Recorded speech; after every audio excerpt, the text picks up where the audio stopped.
एक ऐसा जहर जिसने पूरे शहर को मौत के मुंह में धकेल दिया था, और एक ऐसी लड़ाई जहां एक छोटी सी गलती भी सबकी जान ले सकती थी।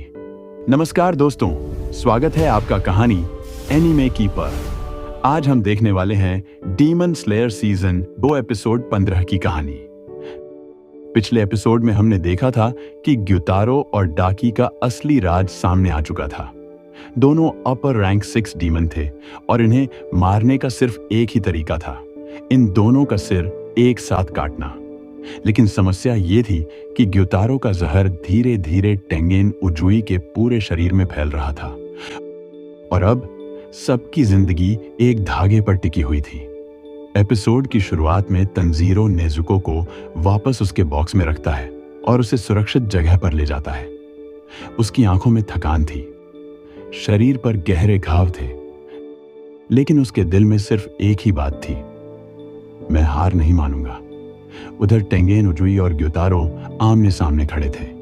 ग्युतारो मुस्कुराते हुए कहता है, तुम्हारे पास ताकत भी है, शोहरत भी है और ऊपर से 3 खूबसूरत पत्नियां भी।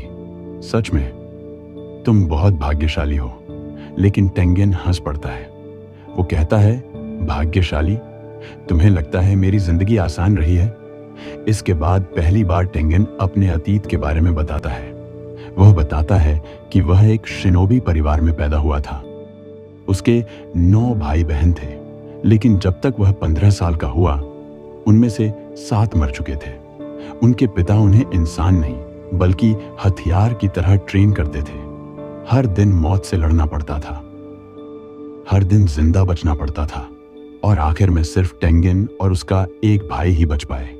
टेंगेन कहता है, मैंने बहुत लोगों को खोया है, इसलिए मैं किसी और को खोना नहीं चाहता।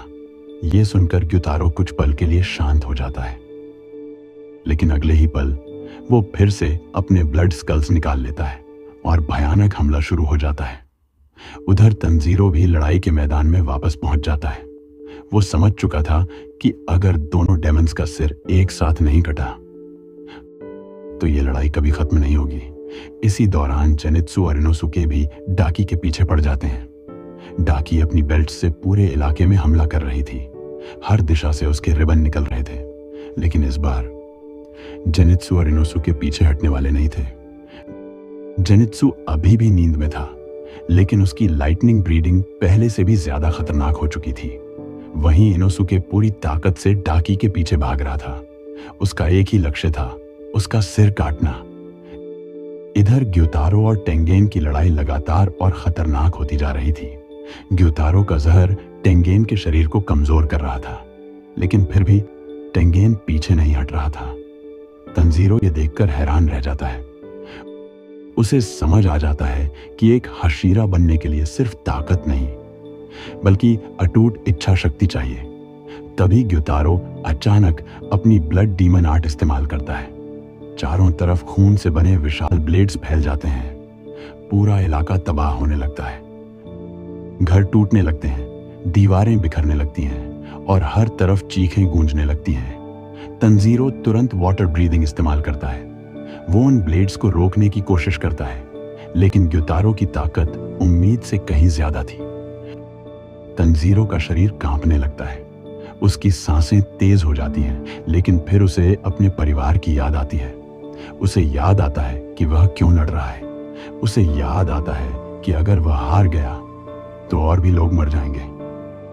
और तभी वो फिर से खड़ा हो जाता है। उधर डाकी भी पूरी ताकत से लड़ रही थी, लेकिन जेनित्सु और इनोसुके उसकी रफ्तार को रोक चुके थे।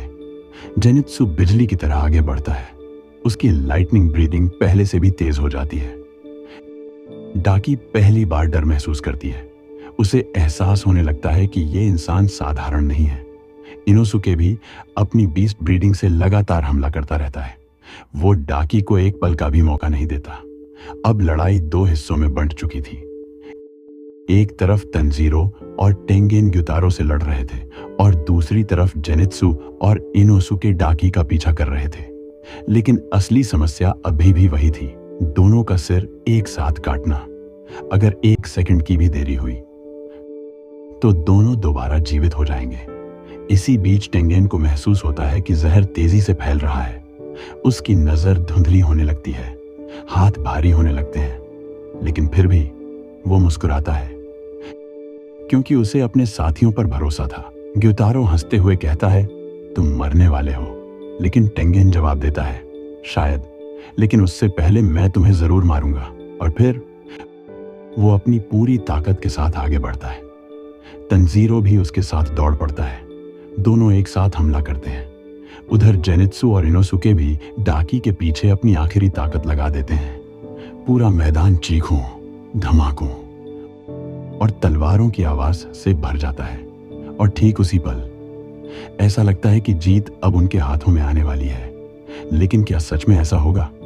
क्या तंजीरो और उसके साथी अपर रैंक 6 को हरा पाएंगे, या फिर ग्युतारो का जहर उनकी सारी उम्मीदें खत्म कर देगा? ये जानने के लिए अगले एपिसोड को बिल्कुल मिस मत कीजिए। अगर वीडियो पसंद आया हो तो इसे लाइक करें, अपने दोस्तों के साथ शेयर करें और कहानी एनिमे की को सब्सक्राइब करना बिल्कुल मत भूलिए। मिलते हैं अगले एपिसोड में।